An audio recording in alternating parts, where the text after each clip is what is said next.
Hey everyone, welcome back to Coach's Corner. This is Coach Carter, Coach Carter Fishing. All right, in the first episode of our co-angler series, we talked about getting started as a co-angler, how to register with an organization, how to get signed up for a tournament, and all the things that happen prior to that first day of fishing. So when I left you, we had just finished our pre-fish meeting for our tournament. We got our angler pairing, and we've made contact with the boater, and we've agreed upon a time and a place to meet in the morning to get ready to go out and go fish. So now we're going to talk about the etiquette and protocol, all of the do's and don'ts that you need to know about before you step out on someone's boat and go fishing for the day. So you've agreed on a time and a place to meet in the morning. The very first thing, getting off on the right foot, be on time. Nobody wants to be searching for you when there's 200 boaters looking for 200 co-anglers. There's trucks and trailers everywhere. There's no lighting, right? Some of these ramps are just packed to the gills, right? It's difficult. So when you agree to meet someone, be there and be on time. It makes life simpler for everyone. Next thing, I like to get it out of the way early, right? So that there's no misconceptions about whether you're going to stiff a guy or not. Offer up gas money, all right? These boaters put a lot of expense in towing these rigs around and spending time out on the water searching for good spots to fish. Where you might go and only fish one day for a tournament. Maybe you fished a practice day and the tournament day. But these guys are out there 3, 4, 5 days prior to a tournament, running all over the lake, searching for good spots to fish, and they're going through a lot of gas. They've got maintenance on their machine. They've got upkeep on their trucks and trailers. Just pitch in a little bit. The standard seems to be $40 to $60. I'm typically one of those guys that's right in the middle there. It's $50 a day. I figure if I can't pitch that in, then maybe tournament fishing isn't my thing, right? I own my own boat, my own truck. I know what it costs to run them. I think that's the least that you should do, is at least give them 40, 50, 60 bucks to help with their expenses. All right, and the next one, this goes into everything that you do the entire day. Communicate, right? Nobody can read your mind. If you got something on your mind, you need to talk about it, right? Try to be tactful if you've got a complaint. Try to keep positive as much as possible. We'll talk about that more. All right, always be honest and upfront with someone. The big thing, a lot of guys are not comfortable jumping in someone else's truck and boat when they're not familiar with the truck. Maybe they've got the windows tinted out. These ramps are tight. They're not well lit. I'm actually one of those guys, I do not see well in the dark. And I've gotten in some guys' trucks that the windows are so dark you can't see anything behind you at all. And I know there's a couple of ramps that we've been on where they're so steep and there's no lighting, it's impossible to see.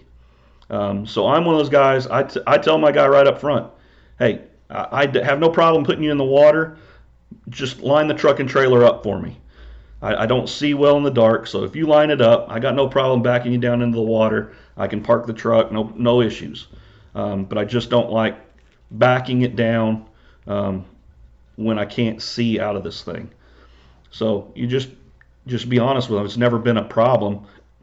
I think actually they appreciate that because they know you're not going to scrape somebody else's truck and trailer. Excuse me, someone else's truck and trailer and do damage to their stuff. Right? So you want to be respectful of their boat, their truck, all their equipment. You don't want to walk in their seats, right? You don't want to leave footprints in their seats, tear the seats. These guys, they got a lot of money wrapped up in this stuff. They take a lot of pride in their equipment. You want to treat it better than you would treat your own. All right? So at the same time, don't leave scissors, hooks, and other sharp objects in the seats, right? It makes it too easy to puncture them, to leave damage behind, and you don't want to do that.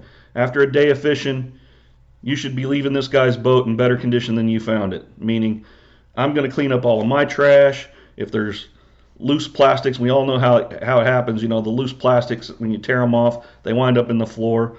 By the end of the day, you got a cupful of these things everywhere. I ask the question if he's one of those guys that pours his own, because if he does, he'll reuse the old baits. If he's not, I'll help clean up the old baits, right? Now, those might have been there when I got in the boat, but I just feel good about it when I walk away if I know I've left this guy's boat in better condition than I saw it when I saw it in the beginning of the day. All right, here's a big one. Be careful with your casts. All right, I know we all like to bomb them out there and get as good a cast as we can, but be very careful when you're slinging that rod around that you don't stick a treble hook in your boater, right? That's probably a good way to have a bad day. At the same time, you don't want to be bouncing your tungsten weights off of his control panel. And you definitely don't want to smack it in the middle of his graph, right? You sling in a 2-ounce punch weight and land it in the middle of his HDS Live 15-inch screen, that's definitely the makings of a bad day right there. At the same time, don't use dies or scents inside the boat, right? If you're one of those guys that has to use them over the rail. Just prep them the night before if you can. Keep that stuff in Ziploc bags if you're carrying it. If you have to have it, maybe use the pen type. They tend to be a little less messy. But if it's one of those things you feel like you have to have, you're going to be throwing a certain soft bait, and you want to dip the tails on it, dip a few the night prior. That way you don't have to mess with them the next day. And then you can leave those dies out of somebody's boat, because when that stuff gets down in the carpets, it's there until it completely wears away or fades. And sometimes that's years. The stuff is nasty. All right, I got it. It works. A lot of guys like using it. But, if I'm in somebody else's boat, I can live without it. If you're a smoker, try to refrain from smoking during the tournament. And if you just absolutely have to have it, at least get permission from the boater before you light up. And then watch your ash, right? Don't drop a hot cherry in somebody's seat or in their carpet and leave cigarette burns behind. Again, these things are expensive, and guys take a lot of pride in them because they spend so much time in them, and it's their passion. So try to treat their stuff better than you would treat your own. All right? Here's one that a lot of guys don't think about, but in tournament fishing, this is something that we need to keep in mind. Don't mess with your boater's live well or handle his fish unless you're asked to, right? When you net his fish, typically if I'm netting a guy's fish, he calls for the net, I jump up, grab the net, I get his fish, and then I'm handing him the net, and I'm going back to the back deck and picking my rod up and going back to business. Unless he asks me to do something differently, I'm not handling his fish. Getting the hook out, measuring him up, putting a cold tag on him, dropping in his live well, that's his baby, right? I don't want him to handle his stuff. I really don't necessarily want him handling mine. So unless they ask you to, try to avoid that. Speaking of the net, talk about how you're going to handle that before you need it, right? I've had guys that just assume that you're going to be there with the net. And I'm one of those guys, if I don't ask for the net, I'm not expecting it. And if you don't ask for it, I'm not coming with it. So kind of have an understanding with how your boater is ahead of time before you need the net. Usually it's just as simple as you realize that he set a hook and he'll look at a net. At that point, drop your rod, grab the net, go over, scoop his fish up, hand him the net, go back to the back deck and get busy.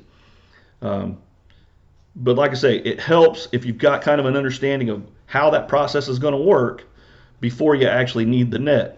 Because when you're reeling a fish in, you really don't have time to talk about it then, because we all know how light these bass are. When they get to the top of the water, they get crazy, and they're trying to find a way out. So be ready. Have that understanding ahead of time. It'll just help everyone. Now, I touched on it just a little bit, but this is the big one, and I want to spend some time talking about it. All right? Regardless of how bad the weather is or how rough the fishing day has been, keep a positive attitude, right? 8-9 hours out on a boat with a guy that you may have just met today, or maybe it's a guy that you've known for several years. But 8 hours, 9 hours is a long time to spend with somebody who just wants to complain, right? If it's cold out, guess what? I already know that. I don't need you complaining, talking about how cold it is for me to realize it, because I'm back here in the same conditions, right? And if the fishing's tough. It's tough for everyone, right? So you do the best you can. You keep a positive attitude. Hey, it hurts when you lose a good fish. I've been there too many times already, right? When you lose a good fish, take a deep breath. Maybe take a second without throwing another cast. Just calm yourself and go back at it, right? You don't have to complain about it. Everybody knows you're disappointed. Nobody likes losing a good fish. Nobody likes losing a little fish. Let's just be honest. We like to get the fish in the boat. But complaining about something you lost or something you did wrong is not helping anybody on the boat. If you keep a positive attitude, and I've had guys that I've fished with all day, and the fishing was tough, right? Let's just be honest. There are conditions when weather changes affect the water. If they've got the dam wide open and there's an undercurrent, fish don't like those conditions, and they typically won't bite. So that's just tough conditions all around, and it's tough for everybody. And I've been in those situations and even had my boater be like, man, it sure was good fishing with you today, because no matter how rough it got, you were always just happy to be out here fishing, right? And you just kept casting. And I've got friends that I practice with, that I travel with, that talk about my last 10-minute heroics, right? It's kind of become a joke. Just a couple tournaments, I don't give up. I've got a check-in time, and I can fish all the way up to that check-in time. There's been tournaments where I was about to get skunked, but hey, there's a good spot on our way back into weigh-in. If we got a couple minutes to just hit this point over here, I'd like to make a couple casts and then drag something in to salvage a good points day. And it's become like a running joke. It's called Coach's Last 10-Minute Heroics.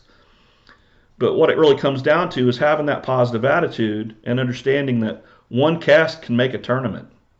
And I'll talk about that more when I start talking about actual tournament conditions and things that I've done during the tournaments. But the thing that I want to preach is the positive attitude. And everybody knows who G-Man is. If you've watched G-Man's videos, and I guarantee his are a lot more entertaining than mine are, all right? A lot more informational than mine are. But if you've watched any of G-Man's stuff, you've probably heard him talk about your attitude, not your aptitude, will affect your... I'm sure I got that all wrong. Your attitude, not your aptitude, will affect your altitude, right? The heights that you reach will have a lot more to do with the attitude that you had going into it than your ability. And he's talked about how he worked with a mental coach and worked on those things, because, hey, we can all skid out. When things get tough, it's really easy to start making mistake after mistake if you don't refocus and kind of gather yourself up and keep that positive attitude. But understand that positive attitude affects everyone in the boat. So if you start getting negative and start complaining a lot, the other guy on the other end of the boat is hearing that, and it's affecting him as well. So attitude is everything. Try to be as positive as possible. If it's cold, everybody's cold. If it's tough, it's probably tough for everyone, right? So just keep those in mind. Every day is not going to be like watching Bassmaster on TV or watching Red Crest when Edwin Evers caught like 30 fish in an hour and a half and his arms were cramping because he couldn't drop a lure in the water without having a fish on it. Every day is not going to be like that, I promise you. More often than not, you're going to be casting like, I know there are fish in this lake. I've seen them. Where are they today? So like I say, just try to keep a positive attitude, keep a good outlook, and keep plugging along. So that's going to conclude this episode. I hope you enjoyed the information. I hope you got something from it. Please give us a thumbs up and subscribe so that you'll be notified when we post up further content. Like I say, this is part 2 of 6. In the next episode, we're going to talk about the equipment that a co-angler needs to have. We'll go through a whole list of things that you need to think about having it available. And then in episode 4, just kind of getting a little bit ahead, I'm actually going to bring my tournament bag in, and we're going to go through it. And I'm going to show you that I'm still not listening to myself, because I'm going to tell you, You don't need to carry this much stuff. And I'm still working on that. I'm struggling with it myself. Yeah, it's a joke among many co-anglers. You know, I gotta get this bag down. I gotta get some weight out of this bag. I need to thin it out. And you do. You start pulling some stuff out. Yeah, I'm not gonna use this. I'm not gonna use that. Oh man, but I'd really like to carry that with me. So, so it's something that we all do. But we'll talk about that more as we go through the list and give you some things to think about. Maybe it'll help you. Maybe it'll simplify your life. Um, Before I go, I'm going to talk about a couple of the questions that I got from the first video. Now, these questions can be about fishing or co-angling if you like, but the questions that I got from the first video I will address is this thing behind me. Yes, that's the Christmas tree. Yes, it's too early for that. And yes, it's turning. My daughter would probably leave it up year round if she could.